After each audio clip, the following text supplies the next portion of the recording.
Friends, तो मैं पुनः हमारे इस चैनल ट्रू कंपटीशन पे आप लोगों का स्वागत करता हूं। और हम लोग क्लास 8 साइंस की बुक की जो सीरीज हम लोगों ने जो शुरू किया है उसमें उस कड़ी में हम लोग आगे बढ़ते हैं।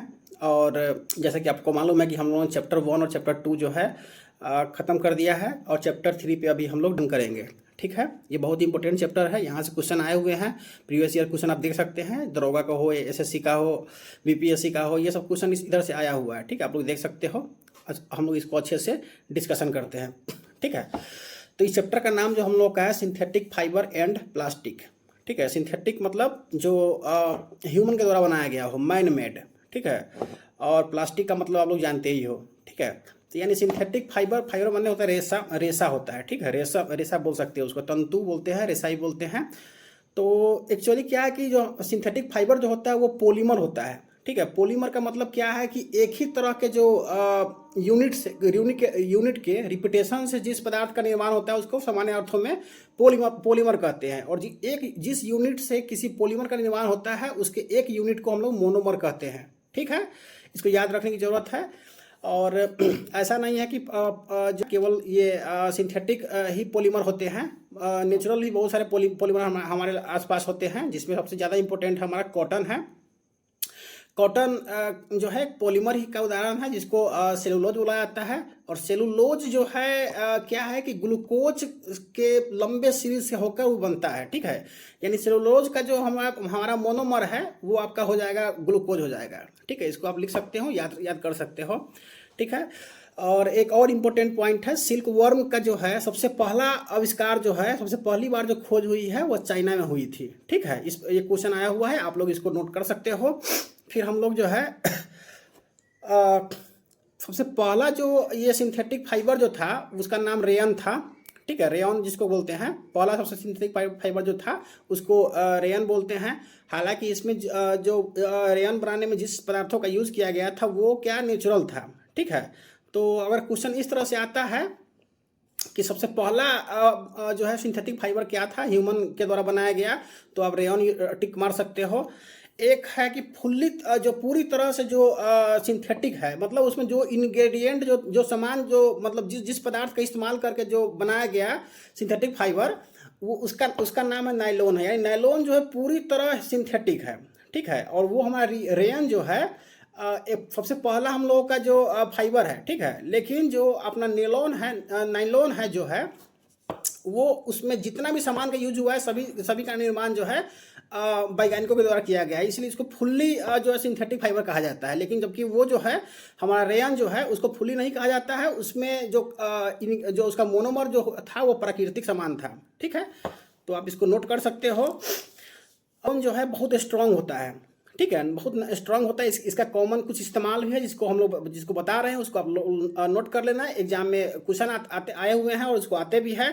जैसे कि रस्सी का निर्माण हो गया, टेंट भी जो होता है, टेम्प्रोरी टेंट जो वीडियो में आप लोग देखे हुए हैं कि जो है बहुत ज़्यादा टेम्प्रोरी जो यूट्यूबर जो है जाके जंगल में आके जो है सोलो नाइट वगैरह जो है ये सब करता है, तो उसमें टेंट जो बनाता है ना टेम्प्रोरी टाइप का, या फिर हमारे सेना ही है मान लो कहीं पर टेम्प्रोरी टेंट लगाना है, तो वो जिस पदार्थ का बना होता है वो टेंट वो नायलॉन ही होता है।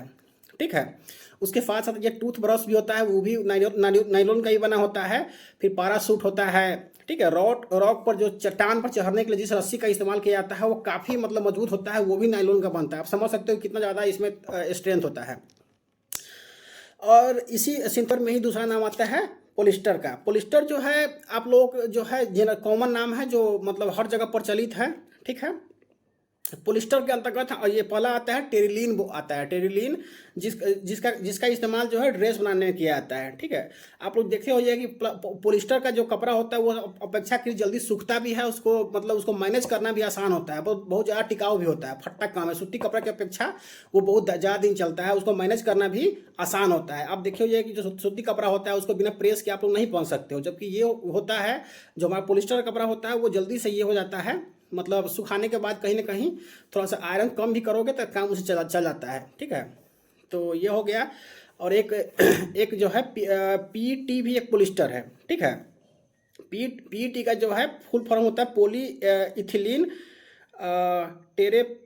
टेरेफथैलेट है। ठीक है, तो यानी इसको शॉर्ट में आप लोग याद रखिएगा, पीईटी ही याद रखिएगा, ठीक है। इसका इसका इस्तेमाल जो है बोतल और ये बर्तन, कुछ बर्तन होते हैं जिसका बनाने में किया जाता है, ठीक है। आप लोग देखे होइएगा कि जितना हम लोग बोतल पानी के लिए पीते हैं, बहुत जगह जो मिलते रहता है ये मॉल वगैरह में, तो वो सब जो है जनरली क्या है कि ये अब आपका पीईटी का ही बना होता है, ठीक है। फिर अब आगे हम लोग बढ़ते हैं।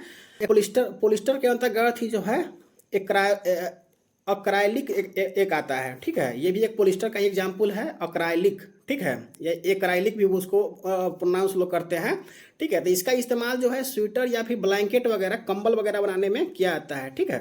आप लोग नोट कर लेना, ये सब चीज़ नोट करना, क्योंकि ये काफ़ी ऑब्जेक्टिव है, जिससे क्वेश्चन मतलब जो है बन सकते हैं, सही है।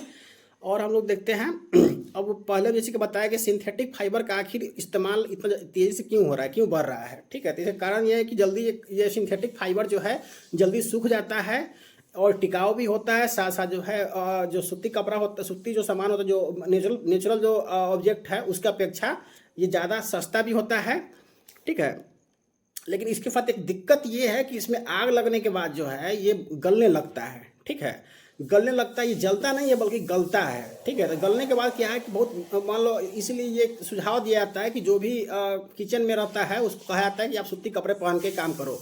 पॉलिस्टर में वो नहीं किया जाता, उसको मतलब सुझाव नहीं दिया जाता, क्योंकि इसमें क्या है कि पॉलिस्टर में आग पकड़ने की जो ये दर होती है काफ़ी तेज़ होता है, साथ साथ ये है मतलब इसमें आग लगने के बाद जो है जल्दी बुझता नहीं है, मतलब गलने लगता है, इससे चमड़ा वगैरह को बहुत नुकसान पहुंचता है। सूती कपड़ा इस अर्थ में ज़्यादा बेहतरीन विकल्प है, ठीक। अब ये इस कड़ी में हम लोग जो है प्लास्टिक की तरफ बढ़ते हैं। प्लास्टिक क्या है कि प्लास्टिक भी एक पॉलीमर ही है, ठीक है, पॉलीमर ही है।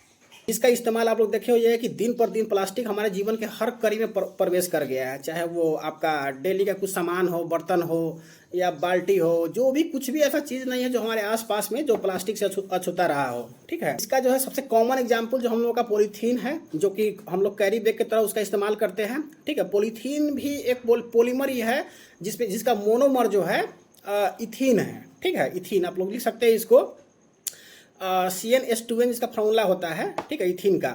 तो मोनोमर जो है इथीन है, उसी से पॉलीथीन बनता है, ठीक है। और तो प्लास्टिक टेफ्लॉन भी होता है। टेफ्लॉन का जो सबसे खास बात यह है कि इसमें जो है टेफ्लॉन में जो है स्पेशल एक स्पेशल प्लास्टिक है जिसमें तेल वगैरह जो है चिपकता नहीं है, ठीक है। यानी इसको उसके बाद में खाना वगैरह बनाने के बाद जो है इसका आपको साफ करने में दिक्कत नहीं होती। तो आप लोग देखिए कि बहुत सारा स्टील का भी जो बर्तन होता है, मतलब स्टील या एल्युमिनियम का जो बर्तन होता है, उसके ऊपर जो है टेफ्लॉन की परत चढ़ाई जाती है, ठीक है, जिससे क्या है कि उसको साफ करने में आसानी होती है, तेल वगैरह उसमें चिपकता नहीं है, ठीक। और जितना प्लास्टिक है उसको मुख्यतः जो है ब्रॉड टर्म में 2 टर्म में बांट दिया गया है। एक है जिसको बोलते हैं हम लोग थर्मोप्लास्टिक। थर्मोप्लास्टिक एक ऐसा प्लास्टिक है जिसको गर्म करने के बाद जो है वो मुलायम हो जाता है, वो मुड़ जाता है, ठीक है। फिर ठंडा होगा, फिर वो क्या होगा, ठंडा होने के बाद फिर वो जो है टाइट हो जाता है, जिस अपना अवस्था में जो है जो है वो अपना अवस्था को धारण कर लेता है, ठीक है। तो इसको थर्मोप्लास्टिक बोलते हैं।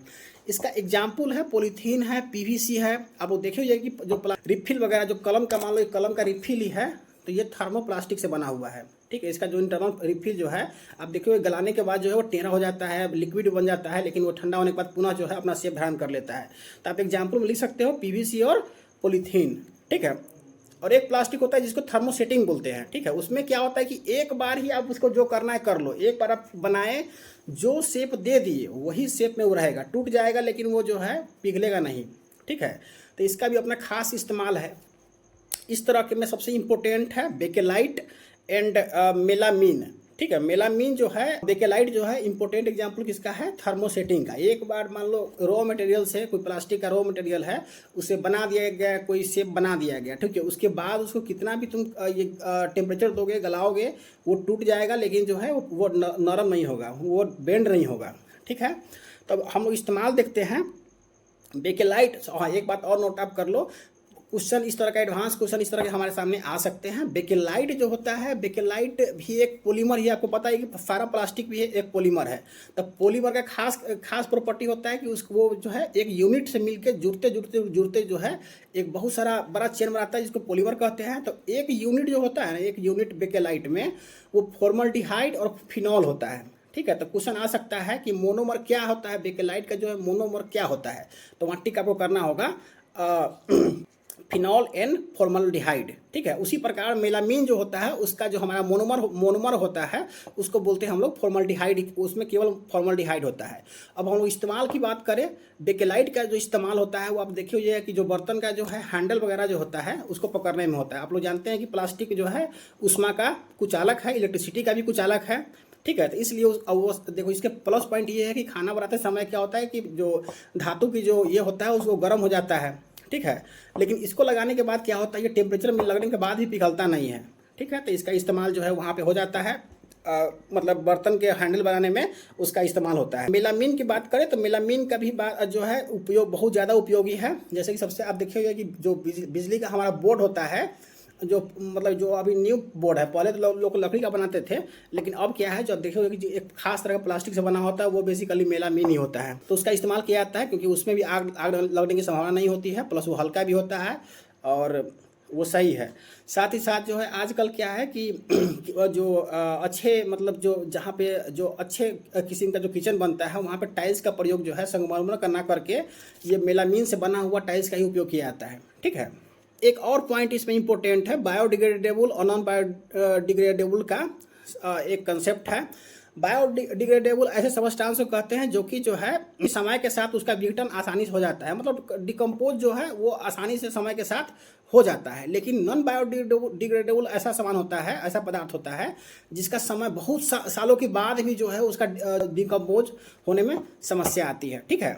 तो ये कॉमन बहुत सारे एग्जाम में आया हुआ है कि इसका क्या मतलब, बायोडिग्रेडेबल का क्या मतलब होता है या फिर नॉन बायोडिग्रेडेबल का क्या मतलब होता है, ठीक है। तो आप लोग वहाँ पे टिक मार सकते हो कि ऐसे पदार्थ होते हैं जिसका जो है जो डिकम्पोज कर जाते हैं समय के साथ उसको बोलते हैं बायोडिग्रेडेबल, जो जिसमें ऐसा नहीं होता है उसको बोलते हैं नॉन बायोडिग्रेडेबल। तो इसके आप प्लास्टिक हो गया, प्लास्टिक आप देखते हो कि 10 को मतलब जो है शताब्दी लग जाते हैं लेकिन वो गलता नहीं है, ठीक है। उसी प्रकार जो है हमारा स्टील का मतलब जो एल्युमिनियम का केन है, टीन का केन है, इस सब के साथ भी यही समस्या है, ठीक है। जबकि हमारा बायोडिग्रेडेबल जो सामान होता है, जैसे कि मान लो उसमें कागज का कुछ बर्तन हो गया या फिर प्लास्टिक का बना हुआ कुछ ये सॉरी पत्ते के जो पेड़ के जो बड़े बड़े पत्ते होते हैं उससे बना हुआ कुछ ये हो गया, ठीक है। तो ये सब जो है ये सब बायोडिग्रेडेबल है, ये सब सड़ गल के जो है खत्म हो जाता है, इससे कोई दिक्कत प्रकृति को खास दिक्कत नहीं होती है। लेकिन जबकि बायोडिग्रेडेबल सॉरी नॉन बायोडिग्रेडेबल जो होता है वो कि मतलब वातावरण में मतलब पर्यावरण में जो है मतलब 100 साल 200 साल तक रहता है, जिसका जो साइड इफेक्ट बहुत लंबा चौड़ा देखने को मिलता है। अब एक इसमें फैक्चुअल हमको याद करने की जरूरत है कि मतलब एग्जाम में बहुत ज़्यादा बार आता है क्योंकि एनसीईआरटी में लिखा है और एनआईओएस में के बुक में भी लिखा हुआ है, तो इसलिए कहीं ना कहीं एग्जाम का ये टॉपिक जो है एक अच्छा क्वेश्चन सेट कर सकता है वो कि एल्युमिनियम का जो कितने दिन में जो है वो डिकम्पोज हो सकता है, ठीक है। तो ये 100 से लेके 500 साल के बीच का इसका में जो है पूरी तरह डिकम्पोज हो पाता है एल्युमिनियम या फिर टीन, ठीक है। प्लास्टिक के लिए अगर एज पूछेगा तो इसका कोई मतलब लिमिट नहीं है और मतलब लाखों साल भी लग सकता है इसको डिकम्पोज होने में, ठीक है। इसमें लिखा हुआ है एनसीईआरटी में। सरकार के द्वारा जो है मतलब सरकार या फिर जो बुद्धिजीवी वर्ग है उनके द्वारा एक ये क्या बोलते हैं इस चीज़ का प्रचार किया जा रहा है कि 3R concept 5R concept market में आया हुआ है, ठीक है। तो एग्जाम में इस तरह का क्वेश्चन आ सकते हैं कि 3R का कॉन्सेप्ट के बारे में आप लोग क्या समझते हैं। तो 3R का फुल फॉर्म होता है रिड्यूस, रीयूज और रिसाइकल, यानी कम से कम हमको देखो पहली बात है कि रिड्यूस का क्या मतलब हुआ, रिड्यूस का मतलब हुआ कि हम लोगों को जो है जितना कम हो सके उतना संसाधन का यूज करना है, ठीक है। रीयूज का मतलब होता है जिसका हम लोग जो है जिसका हम लोग यूज कर लिए हैं उसको फिर मतलब रिपेयरिंग करके हो या किसी और व्यवस्था से हो हम लोग दोबारा उसको यूज करने का प्रयास करें ताकि जो है वो वेस्ट के रूप में परिवर्तित ना हो, ताकि कोई दिक्कत ना हो, संसाधन का जो है उच्चतम उपयोग हो सके। और एक होता है एक रिसाइकल होता है, मान लो पूरी तरह वो बनने लायक ही नहीं है, ठीक है, तो उसको तुम फेंक नहीं देना, उसको जो है रिसाइकिल करने का प्रयास करना है कि जितना वहाँ से रिकवर हो सके उसको करेंगे। जैसे कि अपना एल्युमिनियम हो गया, लोहा हो गया, ये सब का तो हो जाता है रिसाइकल, या बायोडिग्रेडेबल जो सबस्टांस होता है उसका रिसाइकलिंग अपेक्षाकृत आसान होती है। लेकिन जैसे कि बहुत सारे पदार्थ ऐसे हैं जो कि मतलब कुछ पदार्थ ऐसा होता है जिसका रिसाइकलिंग हो सकता है, कुछ का ऐसा होता है जिसका रिसाइकलिंग करना कठिन होता है। तो एटलीस्ट हम लोग को ऐसे सामान को वहाँ से निकालने का प्रयास करना चाहिए जिसका रिसाइकलिंग हम लोग कर सकते हैं और वहाँ से बहुमूल्य संसाधनों को निकाल के बचा सकते हैं, ताकि हमारे जो है आने वाले जनरेशन जो है वो उसका फ़ायदा उठा सके। ठीक है, इसी को तो बोलते हैं सस्टेनेबल डेवलपमेंट। ये हो गया एक। तो 3R का फुल फॉर्म क्या हो गया? रिड्यूस, रीयूज और रिसाइकल। ठीक है, उसी प्रकार एक 5R कंसेप्ट आया है जो कि और एडवांस टर्म में है। इसका भी आप लोग याद लिख के याद कर लेना इसका, कि एग्जाम में कहीं आता है तो थोड़ा सा देखना, क्योंकि ये टर्म जो है बराबर चर्चा में रहता है, और एक मतलब जो वर्तमान चुनौतियों को इसका सामना करने में कहीं ना कहीं इसका एक अलग तरह का प्रासंगिकता है। ठीक है, तो इसका फाइबर का फुल फॉर्म 5R का जो है फुल फॉर्म होता है रिड्यूस, रीयूज, रिसाइकिल, यानी 3R की तरह है, लेकिन उसमें 2 और जोड़ गया, रिकवर एंड रिफ्यूज। ठीक, तो आप लोग इसको नोट कर लेना और इसको याद करने का प्रयास करना। ठीक है दोस्तों, अब हम लोग मिलेंगे अगला क्लास में, फिर क्लास नंबर 4 में हम लोग आएंगे। आप लोगों का सहयोग इसी तरह मिलता रहे। आप लोगों को कोई दिक्कत हो तो फिर हम कमेंट बॉक्स में आप बता सकते हो। और दोस्तों एक बार पुनः मैं आप लोगों को रिमाइंड करना चाहता हूं कि इस मंच का एक और केवल एक ही पर्पस है कि ऐसे लोगों की सहायता करना जिनके पास कहीं ना कहीं गाइडलाइन का अभाव है। ठीक है, हम लोगों ने भी बहुत सारे एग्जाम को दिया है, अब अभी तक भी दे रहा हूं, तो कहीं ना कहीं कुछ अनुभव हम लोगों के पास है, तो वही सोचता हूं कि कुछ जो है जितना शेयर कर सकूं करने का प्रयास करता हूं। हम लोग के पास भी समय का इशू रहता है, लेकिन हाँ निश्चित तौर पे जितना हो सकता है हम लोग करेंगे ही।